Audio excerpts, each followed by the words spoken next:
जोहार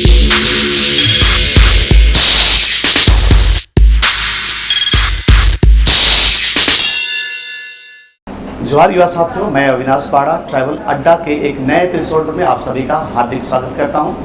और आज हमारे लिए वो खुश दिन है, वो एक बहुत ही शुभ दिन है जब हमारे बीच में फेमिना मिस इंडिया झारखंड 2022 रिया तिर्की आज हमारे बीच में उपस्थित हैं। तो रिया तिर्की जी, हम आपका अपने YouTube चैनल में हार्दिक स्वागत करते हैं। और हमारे लिए सचमुच ये गौरव की बात है कि आज हम साक्षात आपके सामने उपस्थित हो पाए हैं। आपने इतना बेशकीमती समय में से अपना समय हमारे लिए निकाल के दिया है, उसके लिए बहुत बहुत धन्यवाद। और सबसे पहले हम पुष्पगुच्छा देके आपका हम स्वागत करते हैं। Thank you so much, thank you. तो दोस्तों, आप सभी को पता है और आप लंबे समय से ये सुर्खियों में रहा है झारखंड के लिए कि झारखंड की एक आदिवासी परिवार में पली जन्मी बढ़ी और हमारे इस रांची की मिट्टी में खेल कूद के बड़ी हुई रिया तिर्की आज किसी नाम और परिचय की मोहताज नहीं है। और आज वो दिन है जब हम इसे फेमिना मिस इंडिया के रूप में हम देख पाते हैं। सचमुच हम पुनः फिर से एक बार आपका हमारे चैनल में हार्दिक स्वागत करते हैं। जोहार। तो आज सचमुच मेरे साथ जितने भी दर्शक जो आज के इस एपिसोड में हमारे साथ जुड़े हुए हैं, निश्चय ही वो बहुत सारी बातों को जानना चाहते हैं आपसे, आपके जर्नी के विषय में जानना चाहते हैं, आपके स्ट्रगल के विषय में जानना चाहते हैं। उनके लिए सब कुछ नया है क्योंकि बेसिकली हमारे झारखंड में, हमारे रांची में जो भी कम्युनिटी है, बेसिकली हम लोग जो ट्राइबल कम्युनिटी से आते हैं, हमारे ट्राइबल कम्युनिटी में फैशन का जो वर्ल्ड है वो बिल्कुल नया है और इसके विषय में कोई भी सोचता भी नहीं है और इस क्षेत्र में आने वाले बहुत ही कम है। और बेसिकली लंबे समय से हम इस चीज़ को देखे हैं कि हमारे जो पूर्वज थे या हमारे जो गार्जियन हैं, वो कहीं ना कहीं उनके मन में भी ये चीज़ है कि ये जो ग्लैमर का वर्ल्ड है वो हमारे से बाहर है। जस्ट छोटे से एक स्टोरी के साथ मैं शेयर करना चाहता हूँ, उसके बाद हम लोग और लंबी कुछ बात करेंगे। 2 दिन पहले मैं एक बहुत बड़े अधिकारी के साथ मिला था। मैं यहाँ पर वो अधिकारी का नाम लेना नहीं चाहूँगा, जो एक बड़े कंपनी में अभी भी कार्यरत हैं। और उनके साथ मैं जब बातचीत कर रहा था तो उस कंपनी के अधिकारी ने मुझसे कुछ बहुत ही गुप्त बातों को शेयर की और मैं उन्हीं बातों से आज के इस एपिसोड की शुरुआत करना चाहता हूँ। उन्होंने कहा कि जब बड़ी कंपनियां हमारे झारखंड में आई और बड़ी कंपनियां झारखंड में आने के बाद में यहाँ के ट्राइबल लोगों की या यहाँ के स्थानीय लोगों के विकास के लिए बहुत सारे काम किए हैं। और इस काम के दौरान उन्होंने ये भी बतलाया कि उनके जो बड़े अधिकारी थे, उस कंपनी के जो बड़े अधिकारी थे, वो एक फोटो एल्बम निकाले और फोटो एल्बम निकाल के जस्ट वो चेंज करते जा रहे थे पेज, और पेज में दिखा रहे थे कि देख ले, यहाँ पर में आदिवासी लोग ऐसे रहते थे, उनकी स्थिति ऐसे थी।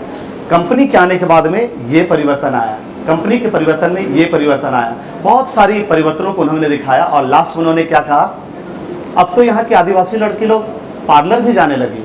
मतलब उनके बात से इस बात की झलक आ रही थी, इस बात की बू आ रही थी कि वो चाहते हैं कि अब भी आदिवासी परिवार की जो बेटियां हैं, जो बहनें हैं, वो पर्दे के अंदर रहे, वो ब्यूटी पार्लर जाके वो मिथ्य को ना तोड़े, उस ग्लैमर को ना तोड़े और इनके विषय में कल्पना भी ना करे। दोस्तों, आज उस मिथ्य को तोड़ा है, आज उस जो सोच है उसको तोड़ा है। हमारे बीच में रिया तिर्की एक साक्षात हमारे बीच में एक एग्जाम्पल है, जिन्होंने उन तमाम कठिनाइयों को तोड़ते हुए आज पूरे समाज के लिए एक एग्जाम्पल प्रस्तुत किया है इन्होंने कि लोग, हम आदिवासी परिवार की जो बहनें हैं, जो बेटियां हैं, वो ना सिर्फ कमरे के अंदर रहे, ना केवल पर्दे के सामने रहे, बल्कि वो सामने आ रही है और हर मुसीबतों का सामना करते हुए ग्लैमर की दुनिया में आज झंडा फतह कर रही है। तो रिया जी, हमारे जो दर्शक जुड़े हैं, वो आपका एक शॉर्ट स्ट्रगल के बारे में आप बतलाइए कि किस प्रकार की इन परिस्थितियों में आपने अपने इस लाइफ की जर्नी की। इसके बाद हम लोग बाकी अन्य बातों में भी बात करेंगे निश्चित ही। तो प्लीज़ पहले तो मैं अपने पूरे व्यूअर्स को दिल से जोहार कहना चाहूँगी। इतना सपोर्ट और इतना प्यार आप सभी ने दिया। और आपने जो क्वेश्चन पूछा उसके हिसाब से मैं कहूँगी कि देखिए, मेरी जो जर्नी थी थोड़ी हार्ड तो रही थी, बट आई थिंक मेरे लिए सबसे बेस्ट चीज़ ये थी कि मेरी फैमिली बहुत ज़्यादा सपोर्टिव थी।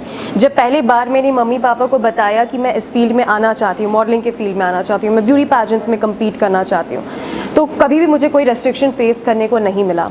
एंड जब हम कम्युनिटी की बात करते हैं एज अ होल, तो मुझे नहीं लगता अभी भी उतने ज़्यादा लिमिटेशंस हैं, क्योंकि जिस तरह से अभी मेरी जो न्यूज़ है सब जगह वायरल हो रही है कि ट्राइबल लड़की है जो झारखंड से पहली ट्राइबल लड़की है जो मिस इंडिया में झारखंड को रिप्रेजेंट कर रही है, तो मुझे लग रहा है कि और सबका जो माइंडसेट है वो ब्रॉडन हो रहा है, ठीक है। और जैसे कि बोला जाता है कि ट्राइबल लड़कियां पर्दे में रहें और अपने जो मतलब कल्चर और वैल्यूज़ को इम्पोर्टेंस दें, आई थिंक अभी इस तरह से पूरी कंट्री पूरा वर्ल्ड डेवलप कर रहा है, तो हमें भी उस हिसाब से अडेप्ट होना पड़ेगा। और उसका मतलब ये नहीं है कि हम जो वेस्टर्नाइज्ड कल्चर में अडेप्ट हो रहे हैं तो हम अपने कल्चर्स को भूल जा रहे हैं। इनफैक्ट मैं कहना चाहूँगी उन सभी लोगों को जिन्हें लगता है कि लड़कियाँ एक लिमिट में रहनी चाहिए, मैं भले ही इस फील्ड में हूँ, मैं इस मॉडलिंग फील्ड में हूँ, मैं एक्टिंग फील्ड में हूँ, मैं कितना भी डेवलप कर गई हूँ, लेकिन आप सभी ने मेरा वेलकम देखा होगा जो वहाँ पे एयरपोर्ट में हुआ था मेरा वेलकम, हम लोग पूरा मानदर के साथ हमने वेलकम किया, तो आई थिंक दैट वो हमारा एसेंस है। तो हम लोग कितना भी आगे चले जाएं, हमें पता है कि हम अपने कल्चर्स को और अपनी एसेंस को किस तरह से प्रिजर्व करें। बहुत बड़ी बात आपने कही है और हमने वो वीडियो भी देखा है। इवन इनफैक्ट मैंने उस वीडियो को अपने फेसबुक पेज में भी मैंने उसे पोस्ट किया और हमने देखा कि किस अंदाज से आपने नगाड़ा बजाया था और आपने एक साथ हाथ पे हाथ रखे चैन डांस जो हमारे आदिवासी कल्चर का पहचान है, आपने वो भी किया था। मैंने आपको कहीं वीडियो में देखा कि आप बहुत अच्छी तरह से सादरी भी बोल पाते हैं। तो बेसिकली दोस्तों, बहुत सारे हमारे जो दर्शक है या हमारे बहुत सारे भाई बहन हैं, मैं यहाँ पर मैं जोड़ना चाहता हूँ उन बातों को कि हमारे ट्राइबल फैमिली में से कई लोग एक मुकाम को जब हम पा जाते हैं तो उसके बाद हम अपना वजूद को भूल जाते हैं कि किस लेवल से हम इस तक यहाँ तक हम अचीव किए हैं। लेकिन मैंने उस सरलता को आपके अंदर देखा है कि आपने मिस इंडिया फेमिना, मतलब सोचिए मिस इंडिया कॉन्टेक्स्ट में आप अंडर 30 में पोजीशन रखने के बाद में भी आपने अपनी भाषा, अपनी संस्कृति और अपने रीति रिवाज को आपने वह स्थान दिया। सचमुच ये तारीफ़ काबिल है, हम में से सारे के लिए एक अच्छा चीज़ है। हम अगले सवाल की ओर जाते हैं। 2008 में एक फिल्म आई हुई थी, कंगना रनावत की थी और फिल्म था फैशन, और उस फिल्म से रिलेटेड हमने बहुत सारे लोगों ने देखा। कहीं ना कहीं ये फिल्म भी हम आदिवासी परिवार के जितने पेरेंट्स हम लोग देखे हैं, कहीं ना कहीं डरते हैं कि जो घटनाएं और जिस दृश्य को वहाँ पर मैं दिखाया गया था, कहीं ऐसा ना कि हमारी बहनों के साथ भी ऐसा होता है। मैं हमारे चैनल के माध्यम से उन लोगों तक संदेश पहुँचाना चाहता हूँ क्योंकि आपने उस चीज़ को फील किया है, आपने उस चीज़ को अपने लाइफ में आप जी चुके हैं उस चीज़ को, है ना। तो आप हमारे दर्शकों को बताइए कि क्या हम जो विजुअल में जो देखे क्या वो सच्चाई है या इससे भी बाहर कुछ और है कि हम हमारे आदिवासी लोग हम जा सकते हैं बेझिझक बिना डर के, इस पर जरा सा।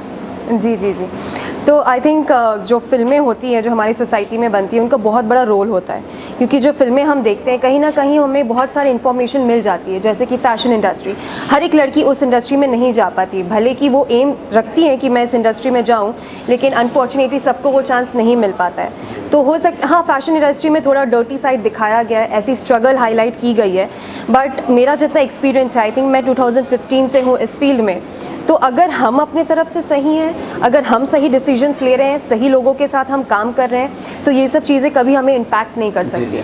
क्योंकि हम कोई भी फील्ड में जाए, हम फैशन की बात करें या फिर कोई भी एक जॉब की बात करें, एंटरप्रेन्योरशिप की बात करें, कोई भी फील्ड में जाए, मुझे लगता है कि 50% नेगेटिव 50% पॉजिटिव होता है। तो उसका मतलब ये नहीं है कि हम नेगेटिव चीज़ों को लेके उसी में चले जाएं और हम अपना अल्टीमेट एम खो दें। तो मैं ये कहना चाहती हूँ कि आप ऑलवेज़ वेलकम है आपका इस इंडस्ट्री में।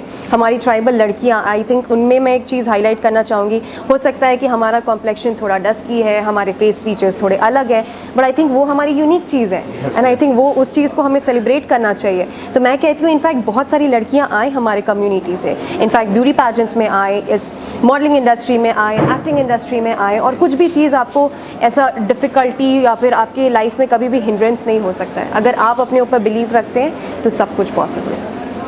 रिया जी, हम एक और चीज़ जानना चाहते हैं। बेसिकली जो हम ब्यूटी या फिर ग्लैमर लाइफ की बात करते हैं, तो बेसिकली हम ट्राइबल के साथ में कई बार होता है क्या है ना कि हम कहीं ना कहीं हम नेगलेक्ट किए जाते हैं जी। या हमें उस काबिल समझा नहीं जाता। जब आप इस फील्ड में आए, इस इंडस्ट्री में जब आपने कदम रखा, तो कहीं आपको इस तरह का सामना करना पड़ा या आपको कभी इस तरह का सामना नहीं करना पड़ा, बड़ी आराम से आप आए? इस पर ज़रूर चर्चा कीजिए। जी, डिफ़िकल्ट तो रहता है स्टार्टिंग से, क्योंकि जो लड़कियां होती हैं जो मेट्रोपॉलिटन सिटीज़ से आती हैं, बड़ी सिटीज़ से आती हैं, जिनकी फैमिली बैकग्राउंड ऑलरेडी इस फील्ड में है, तो उनको सब चीज़ ईज़िली सर्व किया जाता है। उन्हें सब कुछ पहले से पता होता है, लेकिन कहीं ना कहीं मेरे फैमिली से कोई भी इस फील्ड में नहीं था, तो मेरे लिए ये चीज़ डिफ़िकल्ट हो जाती है at the end of the day. But मैं कहना चाहती हूँ कि अगर हमें पता है कि हम कौन सी चीज़ में हमें क्या चाहिए लाइफ में और कैसे हम आगे प्रोग्रेस करना चाहते हैं, तो कभी भी कोई डिफ़िकल्ट नहीं होती है लाइफ में। जी जी, बहुत बहुत धन्यवाद। दोस्तों 2018 के न्यूज़पेपर में अगर याद कर रहे होंगे, तो जब वहाँ पर मैं मैट्रिक और इंटरमीडिएट के रिजल्ट आए थे, मैंने उस समय अध्ययन किया था कि हमारे बहुत सारे भाई बहन जो हो सकता है अच्छा स्कोर नहीं पाए और उनके में नेगेटिविटी आ गई और लोग सुसाइड कर लिए। दोस्तों हो सकता है आप सुदूर गांव में रहते हैं, आपके पास फैसिलिटी नहीं है, आपके पास जो बेसिक इंफ्रास्ट्रक्चर होना चाहिए था वो नहीं है, या बेसिक जो नीड होना चाहिए एक स्टूडेंट के लिए वो नहीं है। मैं आपको बतलाना चाहता हूं, और मैं सुना है कि आप भी झारखंड के एक ऐसे परिवेश से बिलोंग करते हैं जो शहरी परिवेश से बिल्कुल दूर है।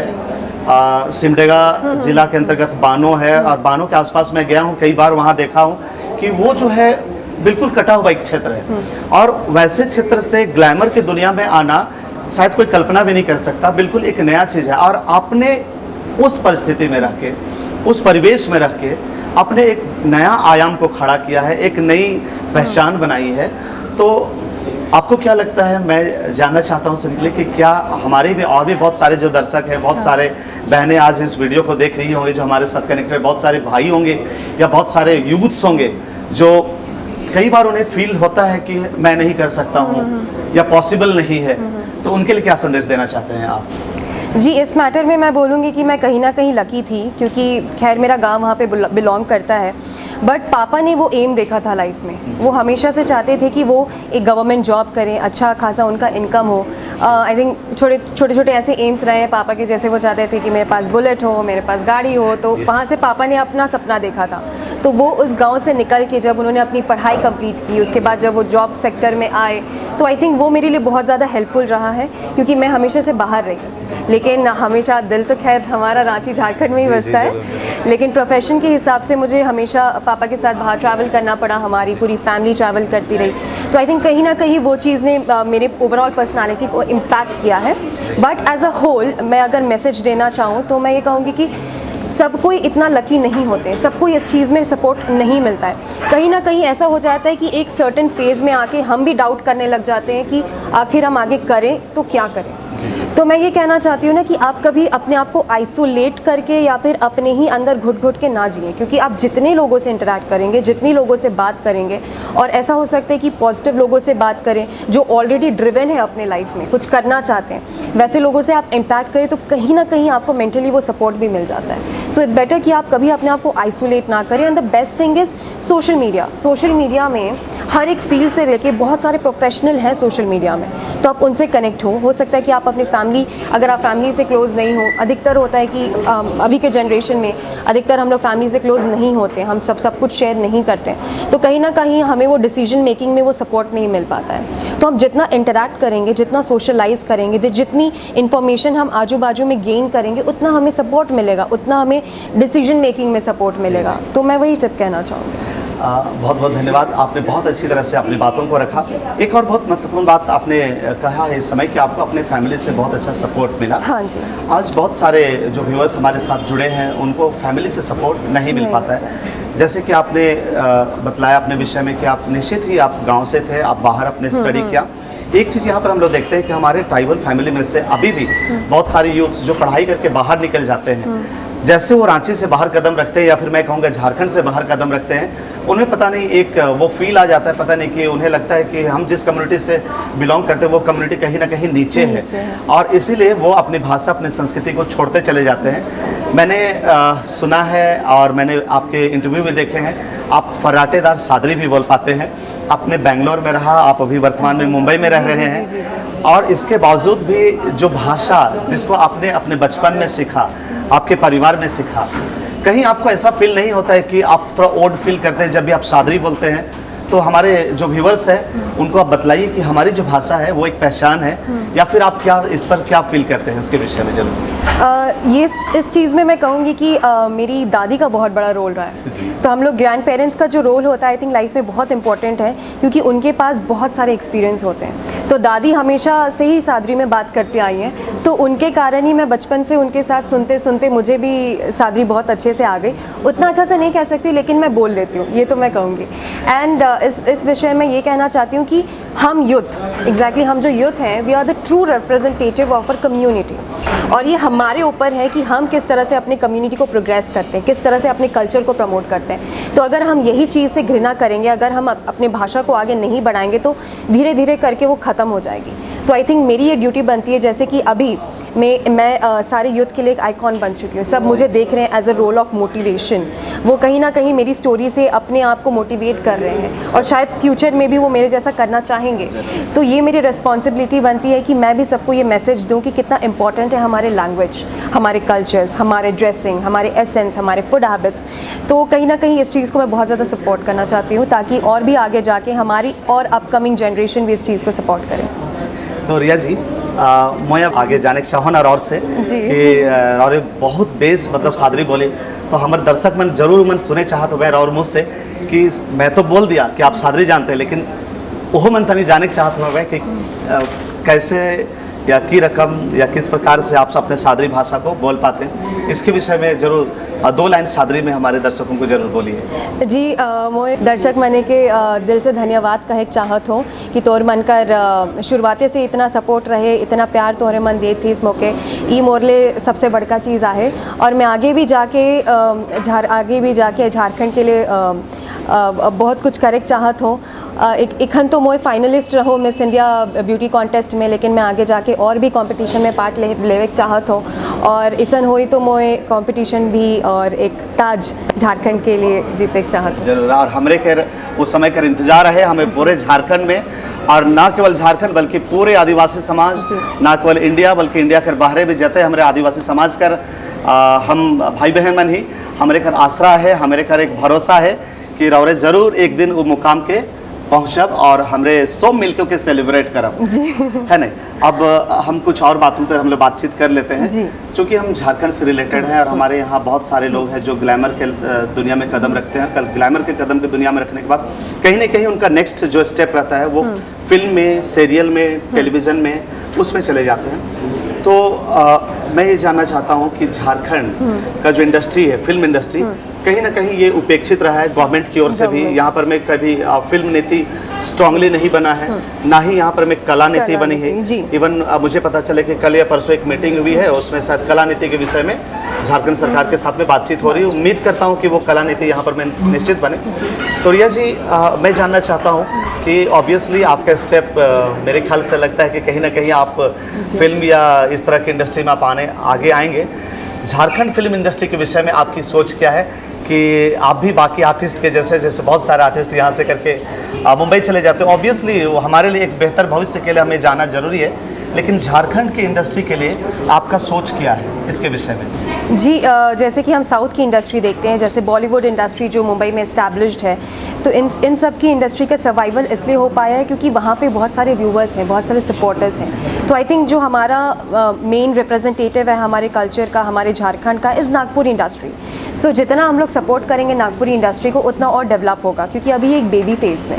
तो आई थिंक हम प्रोफेशनल का ये रिस्पॉन्सिबिलिटी बनता है कि हम इस तरह मतलब मूवीज़ बनाएं। मैं खुद अभी ओपनली कहती हूँ कि मैं नागपुर इंडस्ट्री से अपना डेब्यू करना चाहती हूँ, मैं अपनी इंडस्ट्री को डेवलप करना चाहती हूँ। और फिर अगर मुझे बॉलीवुड में काम मिलता है, मुझे अपॉर्चुनिटीज़ मिलती है, तो डेफिनेटली मैं बॉलीवुड में जाना चाहूँगी, क्योंकि जिस तरह से अगर मैं बॉलीवुड में काम करूँगी मुझे और एक्सपीरियंस मिलेगा, मुझे और एक्सपोजर मिलेगा। तो वो चीज़ एक्सपीरियंस और एक्सपोजर को ला के मैं फाइनली अपने नागपुर इंडस्ट्री में भी और एस्टैब्लिश कर सकती हूँ। So I think one major factor है कि मेरे सारे व्यूवर्स को कि आप जब तक सपोर्ट नहीं करेंगे इस इंडस्ट्री को, हम एक्सपर्ट्स यहाँ पे बैठे फिर भी हम लोग कुछ नहीं कर पाएंगे, क्योंकि ये आपका और हमारे कोऑर्डिनेशन के बाद ही ये नागपुर इंडस्ट्री को एक आइडेंटिटी और एक स्ट्रॉन्ग इंडस्ट्री डेवलप होने में हेल्पफुल होगा। जी। तो मैं इस समय बोलना चाहता हूँ जितने भी हमारे आज के वीडियो में दर्शक हैं, मैं विश्वास करता हूँ कि बहुत सारे झारखंड के डायरेक्टर, फिल्म प्रोड्यूसर भी इस वीडियो को देख रहे होंगे। मैं आपसे नम्र निवेदन करता हूं दोस्तों, सचमुच ये हमारे लिए बहुत बड़ी और गौरव की बात है कि मिस इंडिया फेमिना मिस रिया तिर्की, इन्होंने खुले शब्दों में उन्होंने झारखंड के फिल्म इंडस्ट्री की इन्होंने सराहना की है और इनका एक सपना है कि वो झारखंड के फिल्मों में से डेब्यू करना चाहती है। मैं चाहता हूं कि ऐसे प्रोड्यूसर सामने आए और इस अपॉर्चुनिटी को हम लोग पहले लें, इससे पहले कि हमारी बहनें या हमारी बेटियां बाहर की इंडस्ट्री में काम करें। ये हमारे लिए गौरव की बात होगी। जितने भी जो प्रोड्यूसर्स हैं उनसे मैं रिक्वेस्ट करता हूं कि समय को ज़या ना जाने दें, आप निश्चित समय में कॉन्टैक्ट करें और एक बेहतर विकल्प के साथ आगे बढ़ें। रिया जी, हम अगले सवाल की ओर चलते हैं। मैं समझता हूं कि हम लोग काफ़ी बातों में बातचीत कर चुके होंगे और बिल्कुल हम लोग अंतिम पड़ाव में भी हैं जी। मैं आपका अगला स्टेप के विषय में जानना चाहता हूं कि जैसे हमारे बहुत सारे दर्शक लोग हैं, अभी आपके पास शायद समय भी है, अभी आप अंडर 30 में आए, लेकिन हम लोग आपको अंडर 30 से आगे बढ़ते हुए देखना चाहते हैं। आपका स्ट्रेटेजी क्या होगा कि आप यहाँ के बाद फिल्म इंडस्ट्री में जाके, जो कई लोग कहीं ना कहीं गुम हो जाते हैं, आप उस गुमनाम रास्ते में जाना चाहते हैं या फिर एक नई जोश के साथ उस ताज तक हासिल करना चाहते हैं? सचमुच हमारा तो ये विश है, हम सभी को चाहते हैं कि आप उस ताज को हासिल करें। जरूर अपने विचार को रखिए हमारे। जी, अभी आई थिंक 30 डेज़ का जो मेरा मिस इंडिया का जर्नी था, उस दौरान मुझे बहुत कुछ सीखने को मिला, बहुत नॉलेज मिले, एक्सपीरियंस मिला। तो कहीं ना कहीं इन चीज़ों को मैं यूज़ करके फर्दर ब्यूटी पैजेंट्स में पार्ट लेना चाहती हूँ, क्योंकि सिर्फ मेरा आई थिंक 7 इयर्स या 8 इयर्स की जो तपस्या है वो तभी पूरी होगी जब मैं झारखंड के लिए एक ताज जीत के आऊँ, नेशनली या फिर इंटरनेशनली। सो आई थिंक वो मेरा मेन फोकस है स्टार्टिंग में। तो बहुत बहुत धन्यवाद सचमुच, और हम बहुत ही गौरवान्वित हैं। 3.25 करोड़ आबादी है हम झारखंड के लिए, जहाँ हम सभी को रहते हैं, और हम सबके लिए रिया जी ने आज एक बहुत खुशी को दिया है, बहुत बड़े सम्मान को हम सबके लिए दिया है। और आने वाले समय में जैसे उन्होंने अभी अपनी बातों को रखा, वो ताज को हम सबके लिए लेके लाने वाली है। मैं उम्मीद करता हूँ, और हम सबकी ओर से, पूरे झारखंड की ओर से, झारखंड की आवाम की ओर से, छोटे बड़े बच्चों की ओर से, मैं इस चैनल के माध्यम से आपको मैं हार्दिक शुभकामना देना चाहता हूँ। और हर कदम हम सभी को ही, पूरे झारखंड के लोग, नॉट ओनली इन झारखंड बल्कि पूरे इंडिया के हम सभी को आपके साथ में हैं, और आपकी बेहतर भविष्य की हम कामना करते हैं, और उस ताज तक पहुंचते हुए आपको देखना चाहते हैं। Thank you. हमारे चैनल को समय देने के लिए बहुत बहुत धन्यवाद। और साथियों, हम धन्यवाद देते हैं आप सबों को कि आपने अपना बेहतरीन और अपना कीमती समय हमारे लिए दिया है। इस वीडियो के माध्यम से हम आपको जस्ट मोटिवेट करना चाहते हैं कि आप भी किसी भी काम को कर सकते हैं जिस प्रकार रिया ने किया है। तो पुनः आप सभी को पूरे टीम की ओर से हार्दिक धन्यवाद, और एक साथ हम दोनों करेंगे जोहार।